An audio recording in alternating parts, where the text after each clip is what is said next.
Meus amigos, Flávio Prado entre amigos hoje tem uma honra muito grande. Quando a gente é jornalista, a gente tem referência, toda a profissão, né? Você tem as suas referências.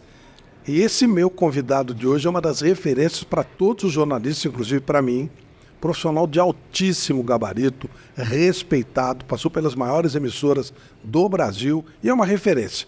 Boris Casoy, muito obrigado por atender esse meu convite. Fico muito feliz e muito honrado de recebê-lo aqui. Flávio, a honra é minha de estar com você. Eu retribuo, na mesma medida, o prazer de estar com uma figura que eu estou conhecendo pessoalmente hoje e que eu acompanho e admiro pelo rádio e pela televisão. É um grande prazer, uma satisfação enorme de estar aqui. Boris, aqui a ideia é... Todo mundo sabe quem é Boris Casoy. Mas como começou essa história? Quando você era criança, você já pensava em ser um jornalista? Como é que essa coisa toda aconteceu na sua vida? Olha, eu era um menino muito magro, embora ninguém acredite. Tive doenças, aí eu tive uma nefrite, que era uma inflamação renal, e que era produzida, depois se descobriu que era um problema das amígdalas, foram extirpadas, a doença acabou. E eu tive uma dificuldade de locomoção porque eu tive também poliomielite. Eu e a minha irmã gêmea, há 1 ano de idade, tivemos paralisia infantil e a minha mobilidade era mínima. Eu era praticamente um saci. Eu conseguia ficar de pé nas 2 pernas graças a um aparelho. O aparelho era uma bota com 2 ferros que subiam até praticamente a virilha e sustentavam a minha perna, no caso a minha perna direita. Então eu era um menino que ficava muito em casa, que passou grandes períodos na cama, esse período de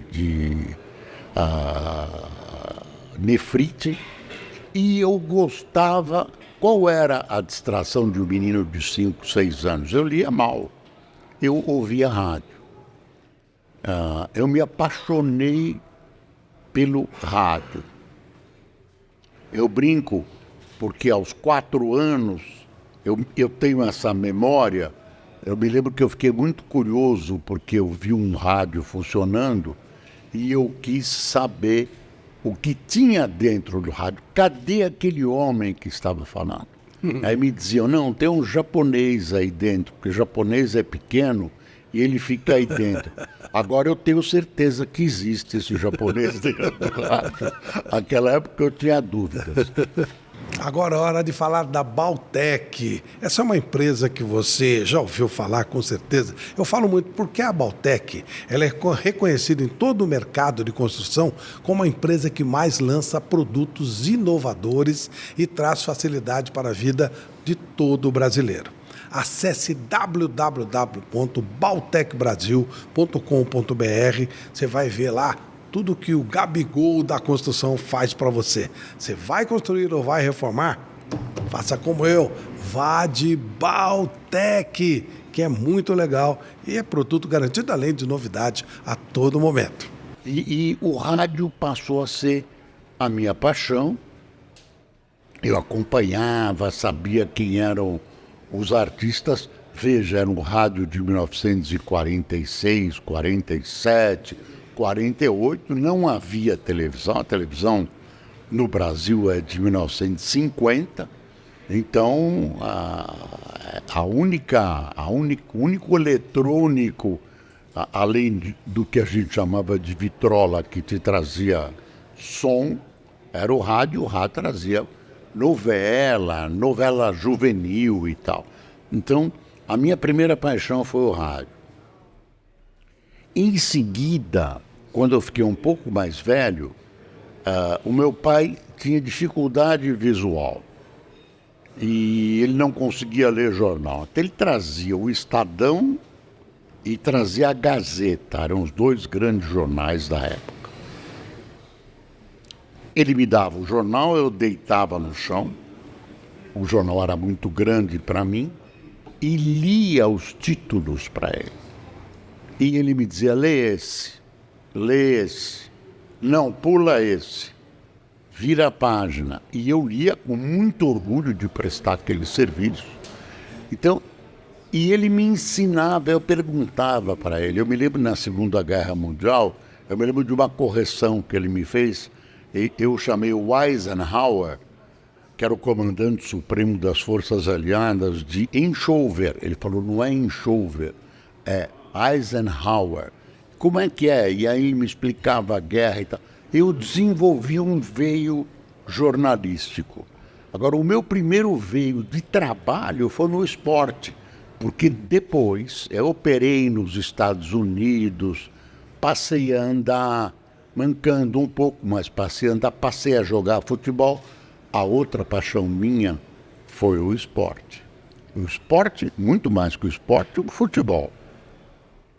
E o meu sonho era trabalhar em rádio, em jornalismo e dentro do jornalismo, futebol. Foi o que eu fiz. Comecei trabalhando numa rádio que não existe mais, que é a Piratininga. Era PRB6, Rádio Piratininga. A Rádio Piratininga transmitia sábado e domingo corrida de cavalo, turf. E eu dava os resultados do futebol. Fiz um teste e ganhei o concurso.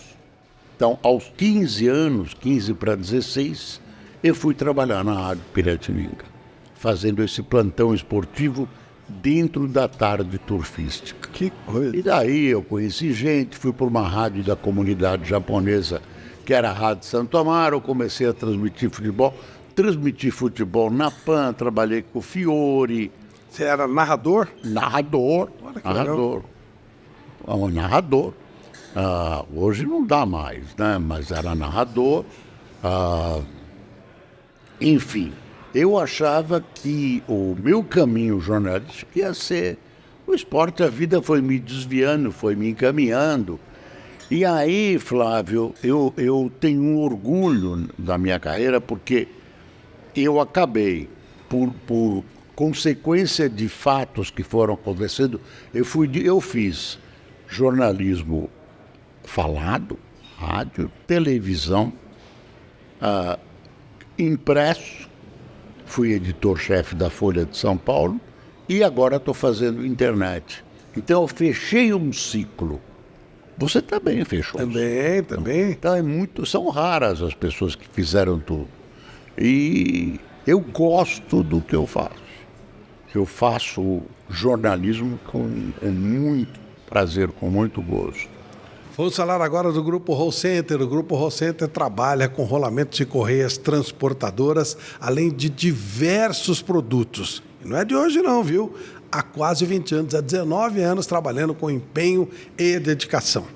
O Grupo Hall Center atende em todo o Brasil ao setor industrial e entrega em toda a nossa nação, onde você quiser. Avenida Luca, 468, Chácara Mafalda, telefone e WhatsApp 11 2092 4002, www.hallcenter.com.br. Você vai lá, você conversa com Wesley Boca, todo o pessoal, um grupo lá animado, tá pesado, pega forte mesmo. Você quer garantia de qualidade? Grupo Hall Center. É um grupo que trabalha para você há quase 2 décadas. Como é que você partiu do futebol para o jornalismo político? Então, eu transmitia futebol, eu vivia de futebol, a minha ligação era futebol. Entrei na faculdade de Direito e acompanhava a política. Eu gostava da política por causa do meu pai e de um irmão mais velho. Eles acompanhavam, discutiam. Eu conhecia o panorama político internacional mais que os meus colegas. Eu lia jornal, eu primeiro lia Gazeta Esportiva todos os dias. Meu pai me dava um dinheiro para ir para a escola. Uma parte era um sanduíche, outra parte era transporte e o restante era Gazeta Esportiva. Você lembra da falecida Gazeta Esportiva? Comecei lá. Pois é. Isso sim é que é jornal. Oba, oba. A Gazeta Esportiva aprendi muito com a Gazeta Esportiva e em seguida, aí eu comecei a me interessar por outros assuntos e passei a comprar o jornal com o qual eu tinha sintonia, que era o Diário da Noite, porque o Diário da Noite tinha uma seção esportiva que substituía as informações da Gazeta Esportiva. Eu fui descobrindo isso. Tinha uma seção de crimes que eu adorava, né? e tinha uma seção de televisão que era escrita pelo Ayrton Rodrigues. E então preenchi os meus anseios de informação. Quando eu entrei na faculdade de Direito, eu recebi um convite ocasional. Encontrei uma pessoa, o Falso Eduardo, que tinha trabalhado comigo na Rádio Piratininga. Ele me disse: olha, a Rádio Eldorado está precisando de um locutor. Rádio Eldorado tinha 22, 23 anos. Rádio Eldorado era o nirvana do rádio, né? Ganhava mais, eram locutores. Eu conhecia línguas, eu falava inglês, mal, mas falava, conseguia pronunciar alemão, tinha aquelas óperas. E o Fausto me levou, vem, me levou. Eu fiz um teste na Rádio Eldorado e fui aprovado. E fui contratado. O que era, e eu mudei de status. Comecei a trabalhar na Rádio Eldorado, Estadão. A Rádio Eldorado era no Estadão, né, na Major Quedinho, junto com o Hotel Jaraguá. E eu derivei, também fui ficando mais velho, e derivei para política, Eu nunca abandonei totalmente o esporte.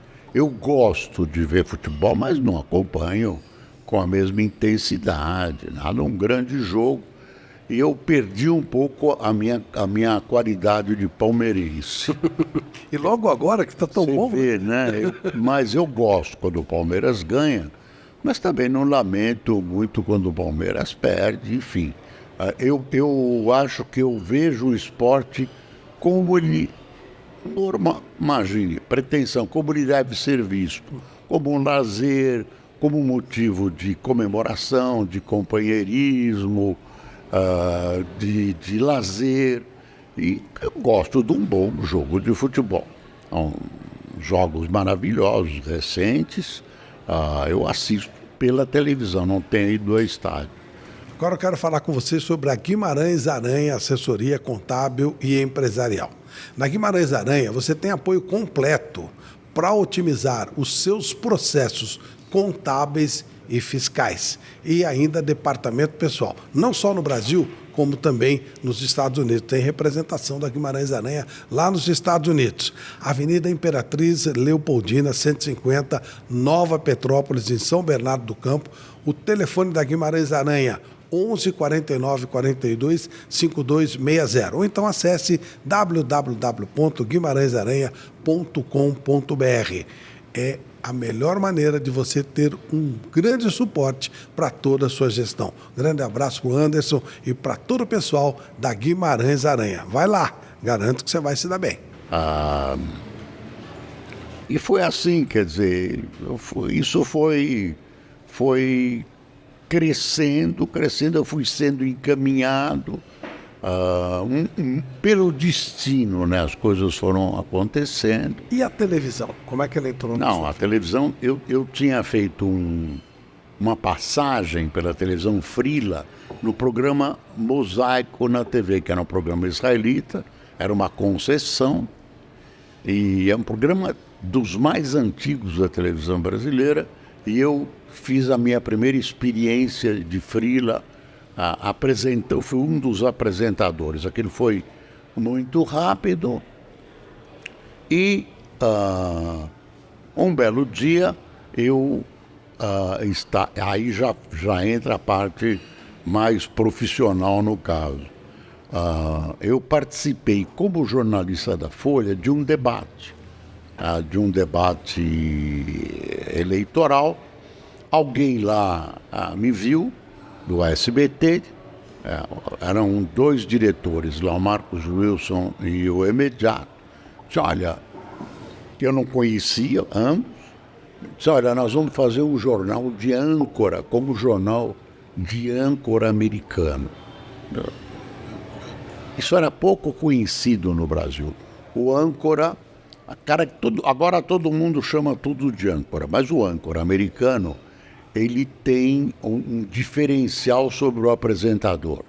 Ele é o editor-chefe do jornal e ele que decide desde as contratações, é o responsável até a escolha da pauta. Ele é o chefe do jornal. E a característica dos âncoras americanos é ter uma independência em relação à empresa. Então, eles não obedecem politicamente à empresa. Esse que é o acordo, esse que é o contrato. E eles me ofereceram isso. E eu fui para o SBT fazer o Telejornal Brasil. Com essa característica. O âncora americano, quando ele comenta, é pouquíssimo, talvez uma vez por ano. O âncora americano não comenta. E durante as primeiras apresentações do Telejornal Brasil, que mordeu os calcanhares da Globo na audiência, eu senti a necessidade de comentar, de esclarecer para a população que não era aquilo que parecia. E comecei a comentar. Aqueles comentários curtos e tal, isso foi amalgamando e formando aquele telejornal. Eu imaginei que eu teria na televisão um pequeno cantinho, que eu teria um Recanto Boris Casoy. Mas aí as coisas cresceram. As coisas cresceram e eu virei um homem de televisão. Tinha uma passagem pelos jornais, tinha uma passagem pelo rádio. Agora é hora de falarmos da LuxColor, sinônimo de inovação em tintas. Investir pesadamente em pesquisas e no desenvolvimento de novos produtos, gerar ideias, criar soluções para um consumidor moderno, essa é a essência da LuxColor. A LuxColor tem uma rede social maravilhosa, www.luxcolor.com.br. É a tinta da pintura inteligente, é a que eu uso e a que eu recomendo. LuxColor, a tinta da pintura inteligente. Vamos nessa. Como é que aparece o bordão "é uma vergonha"? Foi logo no começo do Telejornal Brasil. É até gozado. A gente normalmente não assiste todas as reportagens que o telejornal vai apresentar. Você tem um relatório, você, se for muito grave, você procura assistir, mas normalmente você não vê, você sabe o conteúdo, você tem uma noção, às vezes, ipsis literis do conteúdo, mas um relatório. E aí, eu fui surpreendido no ar por imagens terríveis de um pronto-socorro no Recife.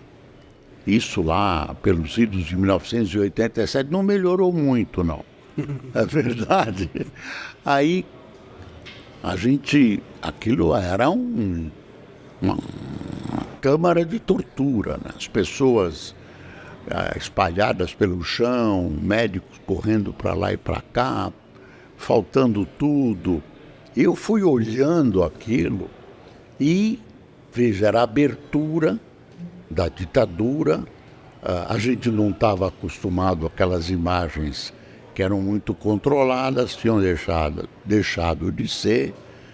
E eu fui me revoltando com aquilo e foi longa a reportagem. Me veio à memória uma emissora do meio oeste americano, uma TVzinha, uma pequena rede, que quando o Kennedy foi assassinado, ela parou de transmitir a sua programação e colocou shame, vergonha, em letras garrafais, e aquilo ficou durante dias. Era a indignação pelo que havia acontecido. Esse é uma vergonha, tem a ver com indignação. A câmera abriu para mim e eu soltei, né? Isso é uma vergonha. Isso 3 vezes. Quando terminou o telejornal, tinha aí uma figura importante da televisão me esperando na porta e disse: olha, Boris, você cometeu um erro muito grave. Que erro? Você estava em close. Close é o rosto todo, né? Você estava em close e você entrou na casa do telespectador com o Isso é uma Vergonha, agredindo o telespectador. Essa sua presença de cabeça grande, gritando Isso é uma Vergonha, né? Não pode. Eu falei, puta, estrepei a TV do Silvio Santos. Aí quando nós chegamos na redação, a redação era distante do estúdio, os telefones estavam espocando. Olha, era o que eu queria falar, era o grito que eu tinha contido na garganta. Blá, blá. Aí eu vi o valor. Eu uso até hoje. Faço um jornal na internet de manhã, o Jornal do Boris, e eu uso, quando eu paro de usar, as pessoas me cobram. E ele não é uma expressão moralista, é uma expressão da indignação, que de vez em quando eu solto e, enfim, é um sucesso. Na verdade, representa essa indignação da população. Não vai acabar nunca. É verdade. Enquanto existir ser humano, não vai acabar nunca. E as pessoas... Isso já tem, sei lá, 40 anos, e as pessoas insistem. Olha, faz tempo que você não fala, isso é uma vergonha e tal. Agora é hora de falar da Alibec, alimentos no mercado há mais de 20 anos, só produzindo muita qualidade e a preço justo. A Alibec atende em todo o Brasil com muita rapidez e eficiência. www.alibec.com.br 11 39 85 98 30. Alibec, tradição e qualidade em produtos alimentícios. E hoje eu vou recomendar para vocês esse maravilhoso tomate pelado da Alibec. Cara, é sensacional. Se o macarrão não tá com o tomate pelado da Alibec, não tá do jeito que devia estar, não, hein? Vai nessa que você vai adorar. Eu adoro. Depois que eu conheci o tomate pelado da Alibec, nunca mais mudei. Vai, além de um monte de produtos bacanas. Mas esse aqui é demais. Vai com a gente. Alibec Alimentos, no mercado de alimentos há mais de 20 anos. Quando você anda na rua, as pessoas falam é uma vergonha e tal. Na rua? Falam é uma vergonha e falam outra coisa, que é muito gozado. Na verdade, quem assistiu o Telejornal Brasil é quem gostava de notícias. Claro. E não era a Globo, né? Era o segundo jornal. A Globo dava 40 pontos no Jornal Nacional. Em média, a gente dava 10, o que já era uma façanha, porque nenhum jornal havia atingido aquele número e que a gente achava que estava... E concorria, mordia, isso que eu usei no começo. A gente mordia os calcanhares do Jornal Nacional. E aí eu estava já na Rede TV, e aí eu vejo uma figura que eu gostava, que eu gosto, mas eu não conhecia, nunca tinha visto na minha vida, que era o Carioca. O Carioca disse, olha, eu vou fazer o Boris Casoy. Fiquei gelado. Falei, putz, o que esse cara vai fazer? Quem é essa figura? E aí ele foi para a Band, aliás, eu não estava na Rede TV, ele estava na Rede TV, eu estava na Band. Eles foram para a Band, o grupo do Pânico, e aí ele começou a fazer o Boris. Aí, depois que ele começou a fazer o Boris, que eu conheci. E tinha aquele Boris maluco que... Boa noite, boa noite, boa noite, boa noite, boa noite. Eu não sabia que eu tinha esse tique de boa noite, boa noite. Eu vou passando de vez em quando num shopping, em lugar que tem jovens, e ouço pelas costas, boa noite, boa noite, boa noite. Ainda tem muito mais que isso é uma vergonha. Isso é vergonha, pertence a uma conversa. E tal, mas o boa noite tá aí, viu? Boa noite, boa noite. Lembra, ele pegava os telefones e tal. Eu fiz junto com ele. Você levou na boa, lógico. Mas, claro, o Johnny Saad, quando entrou, contaram para ele uma fofoca. E o Boris não gostou. Bobagem, eu adorei. Adorei porque eu achei uma coisa divertida, porque era meu marketing. Claro, era uma homenagem. A minha burrice não vai a tanto, eu me senti homenageado. Claro, claro. E aí, eu falei, imagina, eu adorei. E realmente funcionou. O que aconteceu? Revigorou aquela imagem do cara que diz isso é uma vergonha, é preciso passar o Brasil a limpo, etc, etc. Revigorou, me deu mais força em termos de imagem. Mas ainda está vivo, ainda esse boa noite. Está vivo, mas é pelas costas, o pessoal não fala, é sempre pelas costas. Ô Boris, como é que você vê esse momento do Brasil com essa polarização política? Eu não sou novinho, né? Eu lembro da ditadura, e aí era uma coisa única. Depois a gente teve um outro revanchismo, mas nada que chegasse a esse ponto tão extremado. Como é que você vê isso? Bom, eu lamento. Eu estou com 82 anos, então eu vejo limites em acompanhar o Brasil. Quantos anos eu posso viver mais? 40, 50, não mais que isso. Deus queira. Eu vou estar limitado pela vida ou pela morte, mas o Brasil me preocupa muito. O Brasil me preocupa muito. A polarização talvez não seja o nosso maior problema. Acho que o nosso maior problema são as diferenças sociais, a pobreza, a injustiça social, acompanhada por uma incapacidade administrativa, incapacidade de torear, de conduzir esse processo. Nós temos, Flávio, um país com um território gigantesco, com todos os recursos que hoje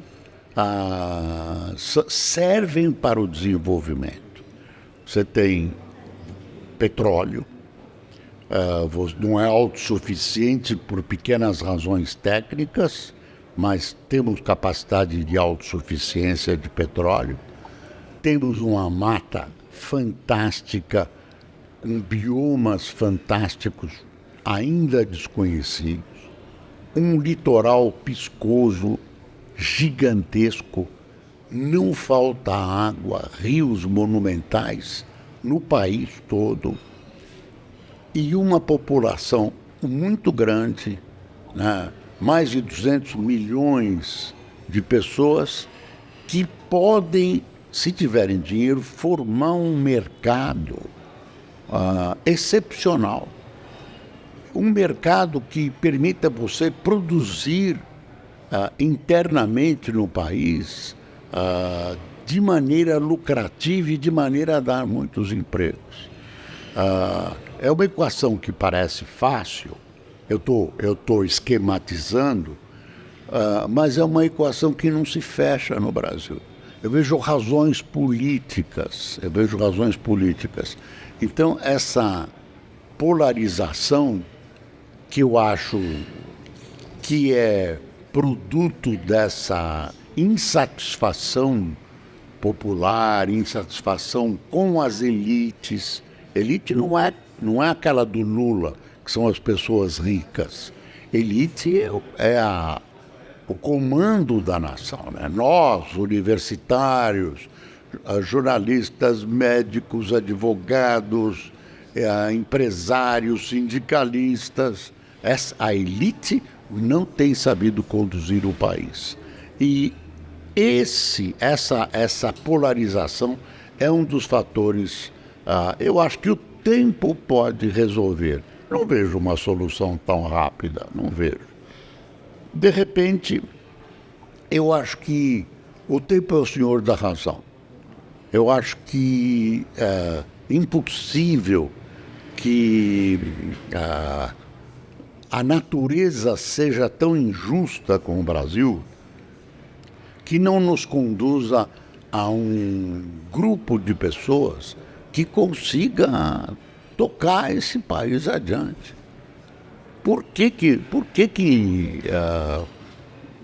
dois países que eu cito, Alemanha e Estados Unidos, Alemanha e Japão, foram destruídos na guerra? O que eles tinham, Flávio? O que eles tinham, além do auxílio americano, que ajudou? Eles tinham cultura, sabedoria, educação. Eu acho que se nós tivéssemos educação formal, escolas boas. Aqui tem uma educação imobiliária. O governador construiu 8 escolas, que bonito. Um horror de escolas. A nossa educação é péssima. Veja a participação do Brasil, com raras exceções, dos simpósios internacionais. Educação fundamental. Hoje as crianças acabam o que eu chamava de primário. Você não chamou mais de primário? Sim, peguei o primário. O fundamental, termina o fundamental sem saber ler, e muitos dos que sabem ler não conseguem interpretar o texto. Esse é o maior problema, a interpretação. O maior problema do Brasil chama-se educação. Estou chamando de educação tudo isso. Então, e eu não vejo nenhum grande esforço eu gostaria de ver um presidente da República assumindo o poder, se preparando para o seu discurso de posse, e dizer: o meu discurso de posse é apenas o seguinte: 1, educação. 2, educação. 3, educação. Raízes da violência o país desenvolveu. Eu estou vendo coisas tão mais graves que a polarização. Nós vivemos num país dos mais violentos do mundo. Por quê? Isso merece um estudo mais profundo, mas eu ligo isso com educação. Não é com a pobreza, não. Não é com a pobreza, isso já está mais que claro. A pobreza tem muito pouco a ver com a violência. Tem uma cultura de violência. Uma cultura de violência. Então, isso tem que ser combatido. Não vejo também esforços para isso. E vejo que isso, aí a opinião minha, deve ser combatido em 2 frentes. Uma, tentando equacionar e resolver os problemas familiares, sociais, psicológicos, educacionais, que levam também à violência, e do outro lado coibir a violência, coibir mesmo, para que nós outros, que ainda não somos violentos, possamos viver, possamos ter, não precisemos ter grades nas nossas janelas. Então,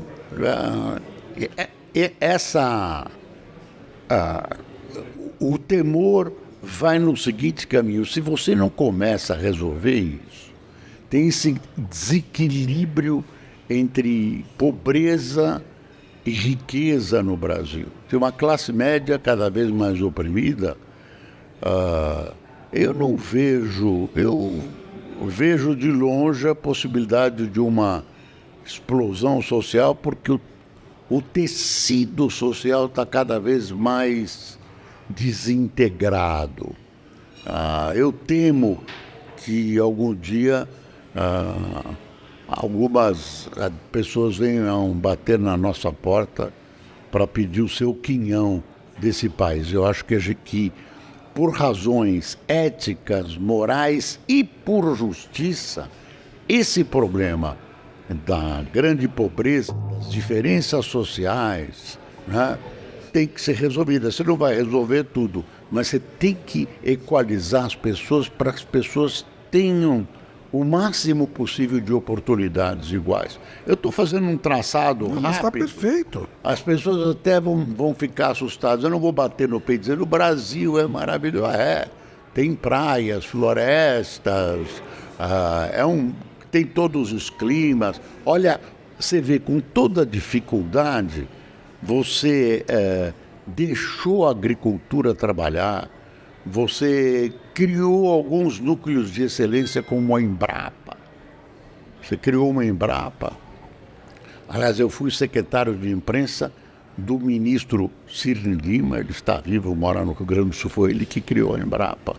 E o Alisson Paulinelli, morto há pouco, o sucedeu, foi um dos sucessores dele mais para frente, e tocou essa Embrapa, que foi um ponto de nascimento dessa tecnologia agrícola que a gente tem, das melhores do mundo. Falta preparo, falta educação. É mentira que o nosso operário é um bom operário, não é, porque ele não tem instrução, ele não tem educação.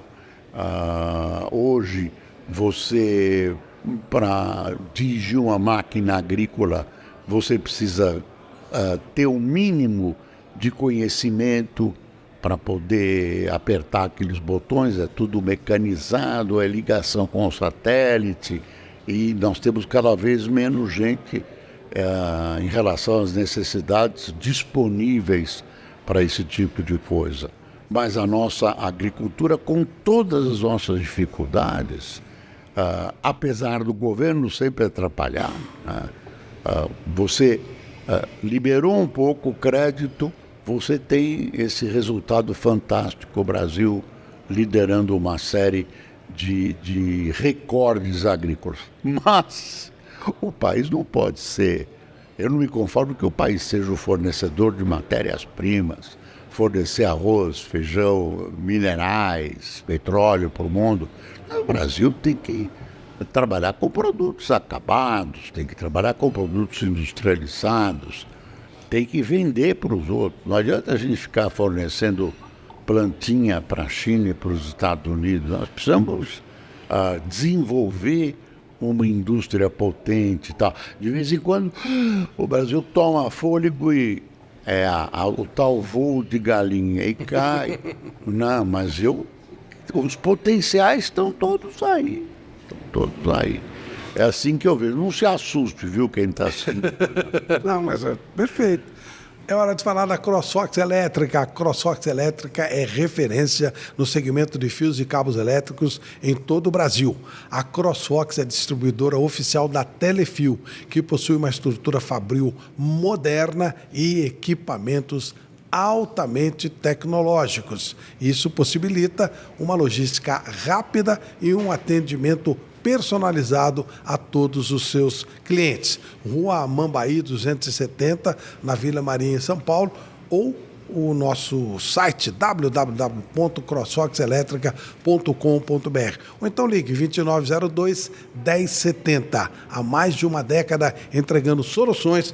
O nosso Paulo Henrique Durci e também o Alisson Gris estão lá para atender tudo que você precisar.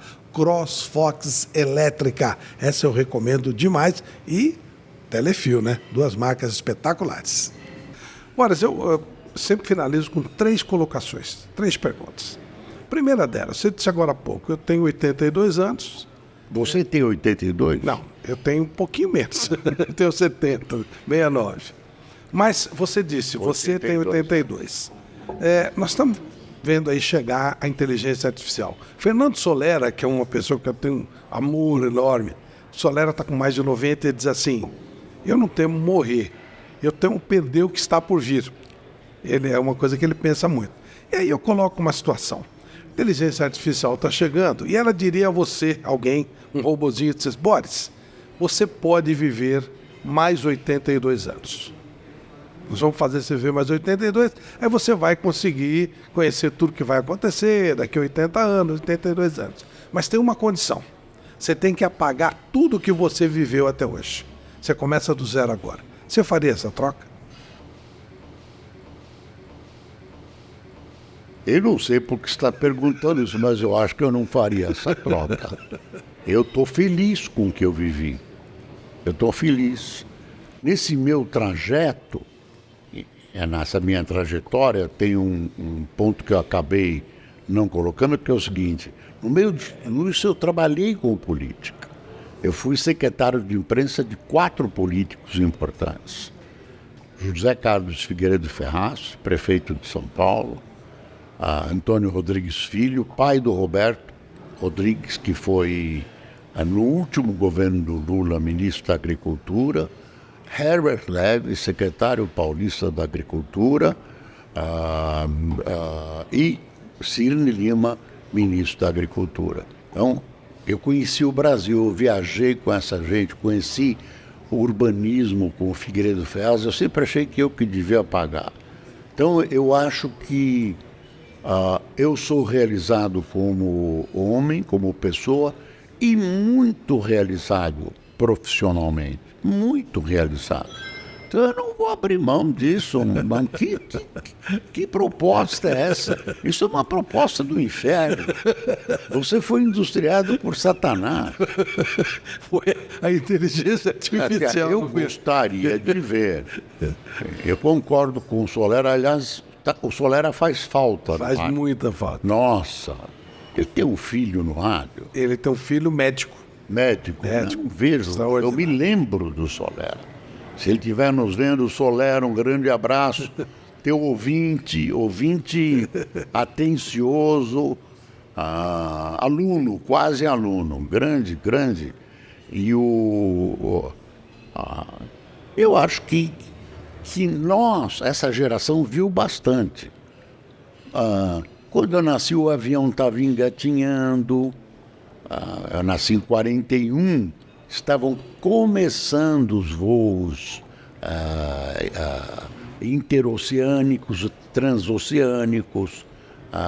Eu vi uma reportagem sobre um avião da Pan American, que era o Clipper, que levantava e aterrissava na água, avião de 6 motores. Eu vi estava começando a aviação. Estava começando o rádio, que tinha um japonês dentro falando. Eu vi televisão, começou em 1950. Várias doenças começaram a ser curadas. O homem começou a viver muito mais. Meu pai morreu em 1954, com 56 anos. Meu pai morreu com 55. O seu? Meu? Então, mas naquela época se morria cedo. Verdade. Hoje eu estou com 82 anos, trabalho, né, faço o Jornal do Boris, estou há poucas semanas fora de qualquer emissora, tenho planos para o futuro e fiz vestibular e comecei a estudar veterinária. Agora? Agora, eu tive que trancar a matrícula pelo seguinte, a CNN me convidou para trabalhar na CNN há um ano atrás. O contrato terminou em janeiro e não dava para fazer o Jornal do Boris, que eu não abro mão, porque eu sou Roberto Marinho de mim mesmo. É ótimo. Não é ótimo, você também. Aqui, lógico. Eu não devo satisfação para ninguém e tal. Então, depois eu teria a CNN e à noite o curso de veterinária. Então, eu fui obrigado a abrir mão da veterinária, tranquei a matrícula. Mas eu passei de ano, fui um aluno aplicado na Cruzeiro do Sul. Então, eu tenho, eu não diria planos, mas eu tenho sonhos para o futuro. Claro. Aí eu estou achando que nós, na nossa geração, viveu um momento de evolução do mundo muito rápido e muito grande. Muito rápido e muito grande, com efeitos colaterais. Aí eu digo, as pessoas dizem, não, mas a violência aumentou muito no mundo. Aumentou, mas é um efeito colateral do progresso. Essa desculpa que eu dou. E eu acho que é mesmo. Guerras, efeito colateral do progresso. Dizer, aí chegou a televisão em 1950. Você não viu a televisão chegar? Chegar, não. Nasci em 54. Mudou o Brasil, né? Mudou o Brasil, a TV Tupi. Setembro de 1950. Eu já tinha visto, eu fui operar a perna nos Estados Unidos em 50. Então, um pouco antes do começo do ano, eu vi a televisão nos Estados Unidos. Eu vi a televisão. E aí eu lembro de uma imagem. Eu estava com muito medo de viajar de avião a primeira vez. E meu irmão mais velho me disse, Boris, você é bobo, você vai ver coisas lindas. Eu disse, o quê? Você vai ver um negócio chamado televisão. Eu falei, o que é televisão? Aí ele deu uma definição. Televisão é um rádio em que você vê as pessoas, que é a mais odiosa definição de televisão hoje. A televisão faz tudo para não parecer rádio, mas naquela época a televisão se baseou no rádio e um pouco no cinema. Então, quando eu cheguei nos Estados Unidos, na primeira noite, nós temos que comer, minha mãe saiu, ninguém falava patavina, aí tinha um cartaz, television. Eu falei, olha, aí deve ter televisão, vamos entrar, era um restaurante. E tinha um locutor, um microfone na frente e um papel lendo um noticiário. A minha primeira imagem de televisão. E quando eu comecei a fazer televisão, eu tenho a ver com aquele cara. Claro. Foi a minha primeira imagem de televisão. Televisão mudou o Brasil para melhor e para pior. Vou falar com vocês da Debrecht Churrascaria. São 4 unidades. Rua Dom Pedro, 444 em Santo André. Rua Pedro Ivo, 63, no Paraíso. Avenida Antônio de Souza, 186, em Guarulhos. E a maravilhosa unidade, a nova unidade da Faria Lima. www.debrechtchurrascaria.com.br. O melhor churrasco assado à moda gaúcha do Brasil. Vale muito a pena. São 4 unidades maravilhosas e sempre uma qualidade especial. É o melhor churrasco assado do Brasil, a moda gaúcha. E tem gaúcho que vem aqui, porque o trabalho do Faixa e de toda a equipe é sensacional.